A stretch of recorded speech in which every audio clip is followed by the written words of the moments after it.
Suit cutting में वो कौन सा पार्ट है जिसका मेजरमेंट सही तरीके से परफेक्ट तरीके से लिया जाए तो पूरे सूट की फिटिंग अच्छे से बैठती है। Hello everyone, welcome to my channel.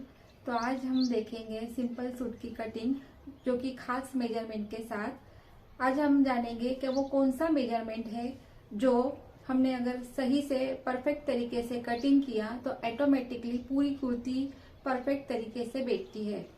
जी हाँ दोस्तों, मैं बात कर रही हूँ शोल्डर और आर्म होल की। यही दो जो मेन पार्ट है, अगर इसकी फिनिशिंग या कटिंग मेजरमेंट अच्छे तरीके से लेंगे, परफेक्ट तरीके से लेंगे तो इसकी फिटिंग ऑटोमेटिकली अच्छे से बैठती है। ताकि शोल्डर और आर्म होल हमारा सही होगा तो ये जो हमारे कंधे होते हैं वो नीचे नहीं सरकते और गला और आर्म होल सही से बैठता है। यहाँ की जो फिटिंग होती है इसको हम कम ज़्यादा सिलाई मारकर कर सकते हैं, लेकिन अगर कंधे हमारे शोल्डर से उतरते हैं तो उसमें बहुत कठिनाई होती है और उसमें फिनिशिंग भी नहीं आती है। और इधर आर्म होल में भी इधर सिलवटें आती है जो कि बहुत ही खराब दिखता है। तो हम जानेंगे कुर्ती कटिंग का तरीका। उसके लिए सबसे पहले मेरा जो मेजरमेंट है, सीना जो है इसका 36 इंच है। सीना 36 इंच, कमर घेर 32 इंच, सीट है 39 इंच और शोल्डर है 14 और इसकी लेंथ है 39 इंच। तो अब इन मेजर से हम कुर्ती की कटिंग करेंगे।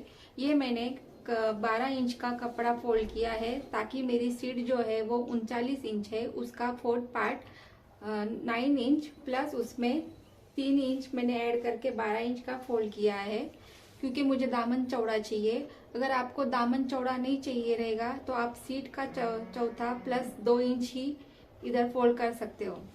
इतना फोल्ड करने के बाद इसको हम, ये जो हमारा एक्स्ट्रा कपड़ा होता है इसको कटिंग करेंगे ताकि ये कपड़ा हमारी आस्तीन में यूज हो सके। इसके बाद हम फ्रंट वाले पार्ट को बिछाएंगे। ये हमारा बैक वाला पार्ट है।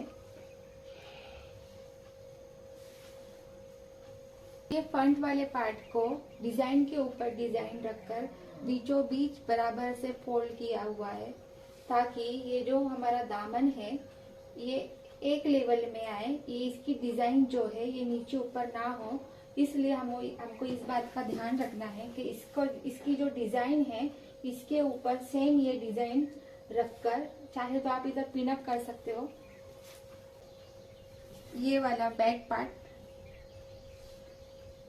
बिछा देंगे इस फोल्ड वाले हिस्से पे बराबर। ये ऊपर का जो फोल्ड वाला हिस्सा है इससे बराबर रखकर बिछा दे। तैयार लेंथ सूट की 39 इंच है, उसमें 1.5 इंच एक्स्ट्रा सिलाई का मिलाकर आधा इंच ऊपर की ओर सिलाई में लगेगा और 1 इंच नीचे पट्टी फोल्ड करने के लिए लगेगा। तो 1.5 इंच इसमें ऐड करके हम 40.5 पर यहाँ निशान लगाएंगे। अब हमें जो चीज मेन जो समझना है वो है आर्म होल और शोल्डर। तो सबसे पहला हम आर्म होल लेंथ लेंगे। आर्म होल लेंथ लेने का फॉर्मूला ये है क्या, सीने का चौथा -2 इंच। और ये फॉर्मूला 30 से 36 इंच तक जो चेस्ट है उसमें ही यूज करना है। 36 इंच के आगे जो चेस्ट होती है उसके लिए, हैवी साइज के लिए माइनस जो करते हैं वो थोड़ा ज्यादा लेते हैं। तो इसमें हमको सीने का चौथा -2 इंच करना है। सीना हमारा 36 इंच है, उसका चौथा जो कि 9 इंच आ रहा है, जिसमें से -2 इंच करेंगे तो 7 इंच आता है। तो 7 इंच पर यहाँ निशान लगाएंगे। इसके बाद कमर लंबाई लेंगे 14 इंच, जिसमें आधा इंच सिलाई का ऐड करेंगे जो कि आएगा 14.5। इधर हमने ऐड नहीं किया लेकिन इधर हम ऐड करेंगे। इधर जो कि इधर ये फोल्ड होने से ये कवर अप हो जाता है, इधर हमें ऐड नहीं करना है। अब सीट लंबाई लेंगे जो कि मेरी सीट लंबाई 19 इंच है, तो उसमें आधा इंच सिलाई का मिलाकर 19.5 पर निशान लगाएंगे। अब शोल्डर लेते वक्त हम हमेशा कंफ्यूज होते हैं कि बाबा शोल्डर कितना ले। तो 30 से 36 इंच तक जो चेस्ट होती है उनमें शोल्डर लेने का तरीका ये है कि अगर नेक 1 से 4 इंच तक डीप है तो हम शोल्डर का आधा ही लेंगे। जैसे कि शोल्डर हमारी 14 इंच है, तो हम 1 से 4 इंच डीप के लिए, गले के डीप के लिए 14 का आधा 7 इंच लेंगे। और अगर हमारा गला 5 इंच या 5.5 इंच डीप है तो शोल्डर का आधा -1 इंच लेंगे। ये फॉर्मूला 30 से 36 इंच चेस्ट के लिए है। अगर इसमें हैवी साइज होता है या जैसे जैसे शोल्डर चेस्ट बढ़ती है 30-38 के आगे, उसमें अलग मेथड है। और हमारा गला अगर 6 इंच या 7 इंच डीप है तो शोल्डर का आधा -1.25 इंच लेंगे। तो अभी इस मेजरमेंट के लिए 36 इंच चेस्ट है, तो इस मेजरमेंट के लिए हमारा बैक नेक जो है वो 5 इंच डीप है, तो इसके लिए हम शोल्डर का आधा -1 इंच लेंगे। जो कि शोल्डर 14 है जिसका आधा 7 इंच है, उसमें से 1 इंच माइनस करेंगे तो 6 इंच आ रहा है। तो यहाँ पे 6 इंच पर हम निशान लगाएंगे। अब चेस्ट लेना है, तो चेस्ट हम 36 इंच है जिसका चौथा 9 इंच आ रहा है, उसमें 1.25 इंच ऐड करेंगे जो कि 9.25 आएगा। या तो आप 36 इंच प्लस 3 इंच जो कि 39 इंच आएगा। इसका भी आप 39 का अगर चौथा पार्ट करेंगे तो भी 9.25 आएगा। आप जैसा चाहे वैसा फॉर्मूला ले सकते हैं, घूम फिर कर एक ही होता है। तो ये 9.25 पर हम निशान लगाएंगे। जितना हमने शोल्डर लिया है 6 इंच, यहाँ पर भी उतना 6 इंच पर निशान लगाना है। अब बारी आती है कमर की।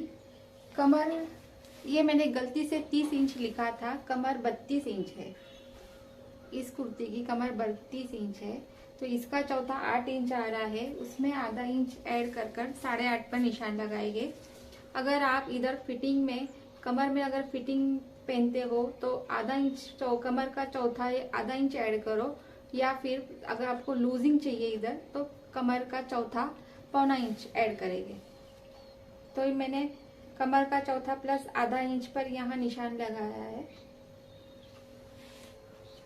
अब सीट 39 इंच है जिसका चौथा 9.25 आ रहा है, तो उसमें मैं आधा इंच ऐड करूंगी, 10.5 पर यहाँ निशान लगाऊंगी। अगर आपको इधर भी फिटिंग चाहिए तो बस आप सीट का चौथा ही ले सकते हैं। अब ये निशान को सीधी लाइन हम ड्रॉ करेंगे।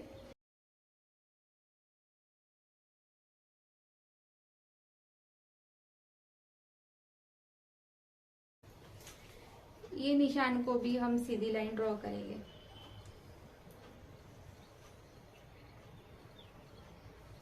अब सेप पट्टी की मदद से इसका हम सेप देंगे।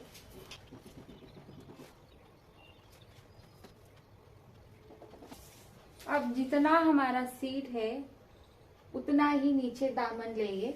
अगर आप दामन ज्यादा चौड़ा रखते हो तो उसमें 1 से 1.5 इंच तक ऐड कर सकते हो। जैसे कि 11 से 11.5 तक दामन चौड़ा ले सकते हो। मैं दामन यहाँ पर 11 इंच का ले रही हूँ। इसकी भी सीधी लाइन ड्रॉ करेंगे। अब यहाँ से हमें सिलाई का मार्जिन छोड़ना है 2 इंच पर, और 1 इंच हम दामन के पट्टी के लिए। यहाँ से भी 2 इंच सिलाई का मार्जिन, और यहाँ से भी 2 इंच सिलाई का मार्जिन। अब इस वाले एक एक पिन पे जो हमने निशान लगाया था, इस निशान से इस निशान को लाइन ड्रॉ करेंगे।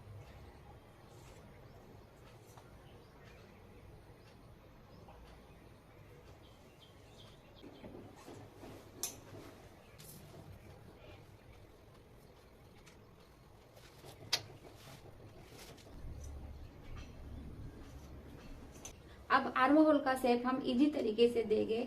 उसका तरीका ये है, इसका हम आधा लेंगे, जो कि 7 इंच हमने आर्म होल लेंथ ली थी, जिसका आधा 3.5 इंच आ रहा है। यहाँ पर निशान लगाएंगे। 1/4 इंच हम बाहर की ओर एक निशान लगाएंगे और इसकी भी लाइन हम ऐसी क्रॉस में ड्रॉ करेंगे। अब यहाँ से हमको बैक के आर्म होल का शेप लेना है।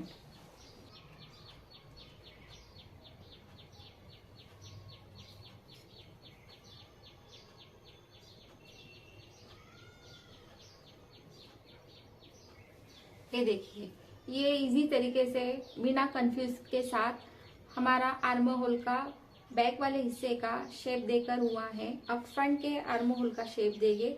ये जो हमारी आर्म होल लेंथ की जो लाइन है, इससे अब हम आधा इंच अंदर की ओर लेंगे। इसको भी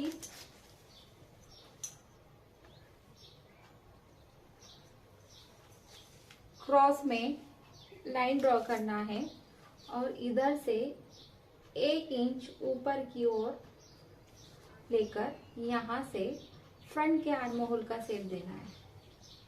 ये shape cover arm hole shape cover है। इससे बहुत ही इजी तरीके से आर्म होल का शेप देने में मदद होती है।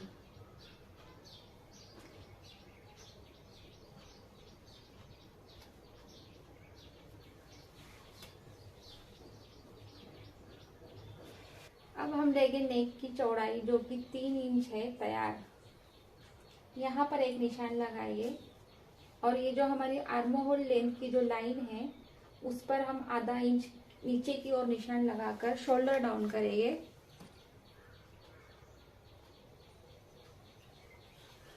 तो ये हमारा डायग्राम तैयार है। अब हम इसकी कटिंग करेंगे।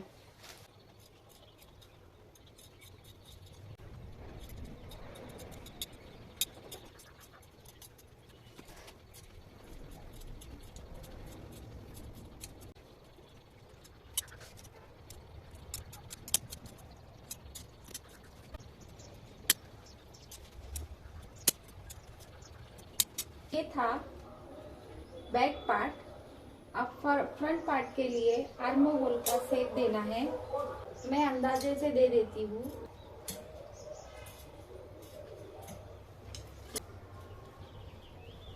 डायग्राम मैंने बैक पल्ले पे बनाया था, तो फ्रंट वाले पल्ले पे डायग्राम बनाकर इसका शेप दे सकते हैं। फ्रंट नेक के लिए मैं डायरेक्ट कुर्ती पर कटिंग कर रही हूँ, क्योंकि मैं इसका सिंपल राउंड नेक रख रही हूँ। अगर इसमें डिजाइन लगाना हो तो पहले कैनवस पर डिजाइन बनाकर कैनवस की पट्टी, गले की पट्टी काटकर, फिर कपड़ा काटकर, उसमें फ्रंट वाले नेक की कटिंग नहीं होती है, डायरेक्ट पट्टी को इस पर रखकर अटैच किया जाता है। तो मैं सिंपल राउंड नेक रख रही हूँ, जिसकी ब्रॉडनेस भी मैंने बैक वाले की तरह 2.5 इंच ली है और इसकी लेंथ 5.5 इंच ली है।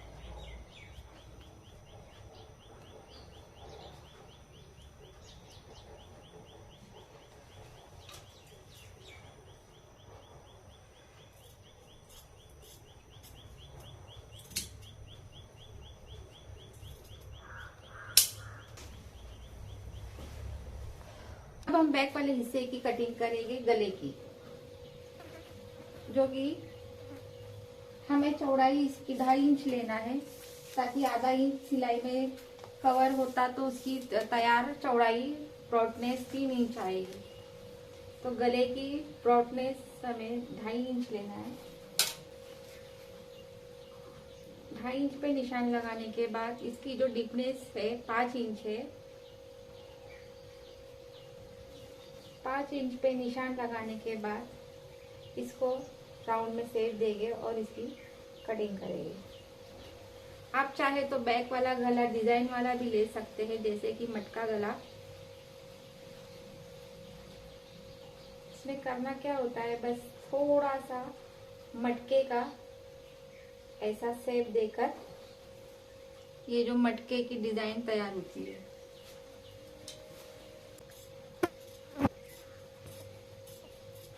उम्मीद करती हूँ आपको आर्म होल लेंथ और शोल्डर कितना लेना है समझ में आया होगा। 36 इंच से ज्यादा जो चेस्ट होती है उसके लिए डीपनेस गला 5 इंच या उससे ज्यादा होने पर या उससे कम होने पर हमें शोल्डर ब्रॉडनेस और आर्म होल लेंथ कितना लेना है, इसकी जानकारी हम नेक्स्ट वीडियो में देखेंगे। उम्मीद करती हूँ आपको वीडियो अच्छी लगी होगी, तो लाइक और सब्सक्राइब जरूर करें। मिलते हैं नेक्स्ट वीडियो में। धन्यवाद।